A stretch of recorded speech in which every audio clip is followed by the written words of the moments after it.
Hi friends, ഇന്ന് നമ്മൾ തയ്യാറാക്കുന്നത് മുട്ട കൊണ്ടുള്ള ചട്ടിപ്പത്തിരിയാണ്. അപ്പോൾ റെസിപ്പിയിലേക്ക് പോകുന്നതിന് മുമ്പായിട്ട് ചാനൽ ആദ്യമായിട്ടാണ് കാണുന്നതെങ്കിൽ സബ്സ്ക്രൈബ് ചെയ്ത് സപ്പോർട്ട് ചെയ്യുക. കൂടെ ബെല്ലൈക്കൺ കൂടി ക്ലിക്ക് ചെയ്യുക. അപ്പോൾ 3 ഓപ്ഷൻ വരും. അതിൽ ഓൾ എന്നത് പ്രസ് ചെയ്യുകയാണെങ്കിൽ ഞാനിടുന്ന വീഡിയോസിൻ്റെ നോട്ടിഫിക്കേഷൻസ് നിങ്ങൾക്ക് അപ്പോൾ തന്നെ ലഭിക്കുന്നതാണ്. റൈറ്റ് സൈഡിലുള്ള ആരോ മാർക്ക് പ്രസ് ചെയ്യുകയാണെങ്കിൽ ഡിസ്ക്രിപ്ഷൻ ബോക്സ് കാണുവാൻ പറ്റും. അതിൽ ഇൻഗ്രീഡിയൻസ് ഡീറ്റെയിൽ ആയിട്ട് കൊടുത്തിട്ടുണ്ട്. അപ്പോൾ ഇനി വളരെ എളുപ്പത്തിൽ മുട്ട കൊണ്ടുള്ള ചട്ടിപ്പത്തിരി ഉണ്ടാക്കുന്നത് എങ്ങനെയെന്ന് നോക്കാം. അതിനായിട്ട് ഞാനിവിടെ 3 മുട്ടയാണ് എടുത്തിരിക്കുന്നത്. ഇനി ഇതിലേക്ക് 1/4 ടീസ്പൂൺ ഉപ്പും 1/4 ടീസ്പൂൺ കുരുമുളക് പൊടി കൂടി ഇട്ടിട്ട് നന്നായിട്ടൊരു ഫോർക്ക് ഉപയോഗിച്ചൊന്ന് ബീറ്റ് ചെയ്തെടുക്കാം. ഇനി ഒരു പാൻ സ്റ്റൗവിൽ വെച്ചിട്ടുണ്ട്. പാൻ നന്നായിട്ട് ചൂടാക്കിയുമ്പോൾ അതിലേക്ക് 2 ടേബിൾ സ്പൂൺ വെളിച്ചെണ്ണ ഒഴിച്ചു കൊടുക്കാം. ഇനി ഇതിലേക്ക് 2 സവോള ചെറുതായിട്ട് അരിഞ്ഞതും ഒരു പച്ചമുളക് അരിഞ്ഞതും കൂടി ചേർത്ത് നന്നായിട്ടൊന്ന് വഴറ്റിയെടുക്കാം. ഇനി ഇതിലേക്ക് 1/4 ടീസ്പൂൺ ഉപ്പും 1/4 ടീസ്പൂൺ കുരുമുളക് പൊടി കൂടി ചേർക്കാം. പിന്നെ കുറച്ച് മല്ലിയില അരിഞ്ഞത് കൂടി ചേർക്കാം. എന്നിട്ട് നന്നായിട്ട് വഴറ്റിയെടുക്കണം. ഒരു 1/4 ടീസ്പൂൺ ഗരം മസാല കൂടി ചേർത്തിട്ടുണ്ട്. പിന്നെ ഒരു 1/4 ടീസ്പൂൺ മഞ്ഞൾപ്പൊടി കൂടി ചേർത്തു. ഇപ്പോൾ സവോളയൊക്കെ നന്നായിട്ട് വഴന്ന് വന്നിട്ടുണ്ട്. ഇനി ആ മുട്ടേൻ്റെ മിക്സ് കൂടി ചേർത്തിട്ട് നന്നായിട്ടൊന്ന് മിക്സ് ചെയ്തെടുക്കാം. ഇപ്പോൾ ഇത് നന്നായിട്ട് മിക്സായി വന്നിട്ടുണ്ട്.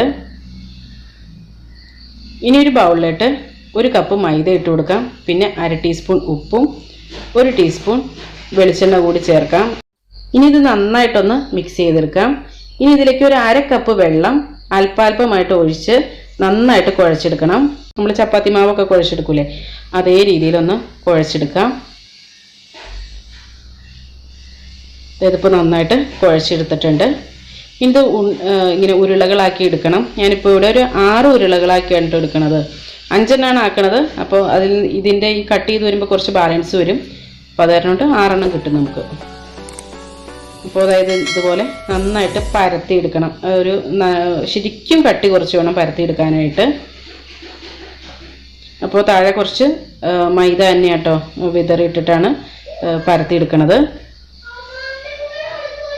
ഇനി ഒരു പ്ലേറ്റ് ഉപയോഗിച്ച് നമുക്ക് കറക്റ്റായിട്ടൊന്ന് കട്ട് ചെയ്തെടുക്കാം. ഞാനിതൊരു 7 ഇഞ്ചിൻ്റെ പ്ലേറ്റാണ് കേട്ടോ എടുത്തിരിക്കുന്നത്.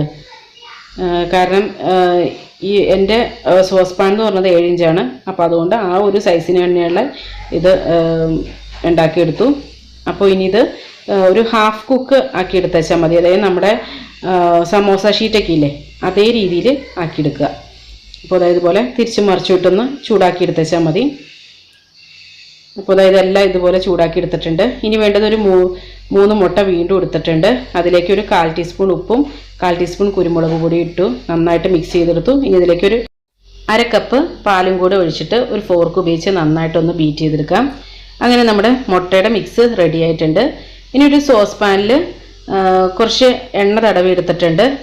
ഇനി ഓരോ ഷീറ്റ്സും ഈ മുട്ടയുടെ മിക്സിൽ മുക്കിയെടുക്കണം. അപ്പോൾ ഞാനിത് ആദ്യത്തെ ലെയർ ഉണ്ടാക്കിയെടുക്കണം. അപ്പോൾ മുട്ടയുടെ മിക്സിൽ ഈ ഷീറ്റ് മുക്കിയിട്ട് ഈ സോസ് പാനിലേക്ക് വെച്ച് കൊടുക്കാം. എന്നിട്ട് അതിന് മുകളിലായിട്ട് നമ്മൾ ഉണ്ടാക്കി വെച്ച മസാല ഉണ്ടല്ലോ അത് വെച്ച് കൊടുക്കാം.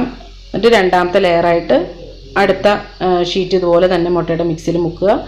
പിന്നെ അതിൻ്റെ മുകളിലായിട്ട് ഈ മസാല വെച്ച് കൊടുക്കാം. ഇങ്ങനെ ഓരോ ലെയറും ഫിനിഷ് ചെയ്തെടുക്കുക. അപ്പോൾ ഇങ്ങനെ 5 ലെയർ ഇതുപോലെ തന്നെ ഉണ്ടാക്കിയെടുക്കണം. പിന്നെ ഏറ്റവും ടോപ്പിലത്തെ ലെയറിൽ മാത്രം നമ്മൾ അതായത് 6ാമത്തെ ഈ ഒരു ഷീറ്റ് വെക്കുമ്പോൾ മാത്രം അതിന് മുകളിലായിട്ട് മാത്രം മസാല ചേർക്കുന്നില്ല. അതായത് ഈ 5 ലെയറിൻ്റെ ഉള്ളിൽ കൂടെയാണ് മസാല ഉള്ളത്. അപ്പോൾ ഇതുപോലെ എല്ലാതും ചെയ്തെടുക്കാം. അപ്പോൾ കുറച്ച് നനവ് കുറവുണ്ടെന്നൊക്കെ തോന്നുവാണെങ്കിൽ കുറച്ച് വെള്ളമായിട്ട് കുറച്ചും കൂടെ ഒഴിച്ചു കൊടുക്കാം കേട്ടോ ഈ മുട്ടയുടെ മിക്സ് അങ്ങോട്ട്. നല്ല ടേസ്റ്റ് ആയിട്ടുള്ള ഒന്നാണ് കേട്ടോ ഈ ചട്ടിപ്പത്തിരി. അങ്ങനെ ഉണ്ടാക്കിയെടുക്കാനാണെങ്കിൽ അധികം ബുദ്ധിമുട്ടൊന്നുമില്ല. വേണ്ടേ, മുട്ട മാത്രം മതി നമുക്ക്. ബാക്കിയുള്ള മൈദ കാര്യങ്ങളൊക്കെ വീട്ടിലുണ്ടാവുമല്ലോ. അപ്പോൾ ഒരു 6 മുട്ട ഉണ്ടെങ്കിൽ സുഖമടിച്ച് ഉണ്ടാക്കിയെടുക്കാവുന്ന ഒരു പലഹാരമാണിത്. അപ്പോൾ അതാ ഏറ്റവും മുകളിലായിട്ട് ഒഴിക്കാനുള്ളതിൽ കുറച്ചൊരു മല്ലിയിലയും കൂടെ ആ മുട്ടയുടെ മിക്സിൽ കുറച്ചൊരു മല്ലിയിലയും കൂടെ അരിഞ്ഞിട്ടു. എന്നിട്ട് ഇതുപോലെ സൈഡിൽ കൂടെ ഒക്കെ നന്നായിട്ട് ഒഴിച്ചു കൊടുക്കണം. എന്നാലാണ് അത് എല്ലാം കൂടെ യോജിച്ച് ഇരിക്കത്തുള്ളൂ കേട്ടോ. വേണ്ട, സൈഡിൽ കൂടെ ഒക്കെ നന്നായിട്ട് ഒഴിച്ചു കൊടുത്തിട്ടുണ്ട്. മുകളിൽ ഒഴിച്ചു കൊടുത്തിട്ടുണ്ട്. ഇനി ഒരു പഴയ പാൻ സ്റ്റൗവിൽ വയ്ക്കുക. എന്നിട്ട് അതിൻ്റെ മുകളിലായിട്ട് ചട്ടിപ്പത്തിരിയുടെ കൂട്ട് വെച്ച് കൊടുക്കാം. എന്നിട്ട് ഒരു 15-20 മിനിറ്റ് ലോ ഫ്ലെയിമിൽ കുക്ക് ചെയ്തെടുക്കണം. ഇതായിപ്പോൾ നന്നായിട്ട് കുക്കായിട്ടുണ്ട്. കണ്ടോ, മുകളിലത്തെ കളറൊക്കെ ഒരു ഗോൾഡൻ കളറായി വന്നിട്ടുണ്ട്. അപ്പോൾ നമ്മൾ മറിച്ചിടുക.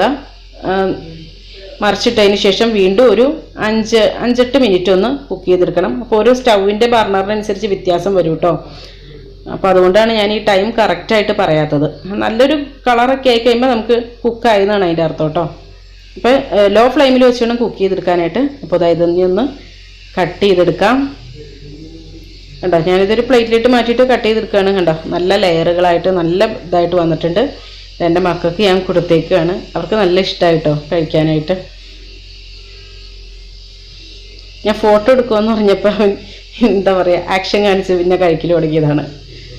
ബാക്കി എല്ലാവരും നല്ല എൻജോയ് ചെയ്ത് നന്നായിട്ട് കഴിക്കുന്നുണ്ട്. നല്ല ഇഷ്ടമായി കുട്ടികൾക്കൊക്കെ. അപ്പോൾ ഇത് എളുപ്പത്തിൽ ഉണ്ടാക്കിയെടുക്കാവുന്ന ഒന്നാണ് ഈ ചട്ടിപ്പത്തിരി. അപ്പോൾ ഞാനൊരു കാര്യം പറയാൻ വിട്ടായിരുന്നു. ഞാൻ ഉപയോഗിച്ചിരിക്കുന്ന വെള്ളം നോർമൽ വാട്ടർ തന്നെയാണ് എടുത്തത്. അതുപോലെ തന്നെ പാലാണെങ്കിലും തിളപ്പിച്ച പാലൊന്നുമല്ല, സാധാ പാൽ തന്നെയാണ് എടുത്തിരിക്കുന്നത്. അപ്പോൾ ഇതെല്ലാവരും ഒന്ന് ട്രൈ ചെയ്ത് നോക്കുക. എന്നിട്ട് ഫീഡ്ബാക്സ് ഒക്കെ അറിയിക്കണം. വീഡിയോ ഇഷ്ടമായിട്ടുണ്ടെങ്കിൽ ലൈക്ക് ചെയ്യുക, ഇഷ്ടമായില്ലെങ്കിൽ ഡിസ്ലൈക്ക് ചെയ്യുക. അപ്പോൾ നിങ്ങളുടെ ഫ്രണ്ട്സിനും റിലേറ്റീവ്സിനും ഒക്കെ ഒന്ന് ഷെയർ ചെയ്ത് കൊടുക്കുക. അപ്പോൾ നല്ലൊരു റെസിപ്പിയുമായി വീണ്ടും കാണാം. എല്ലാവർക്കും നല്ലൊരു ദിവസം ആശംസിക്കുന്നു. Thank you for watching Aisha's creations.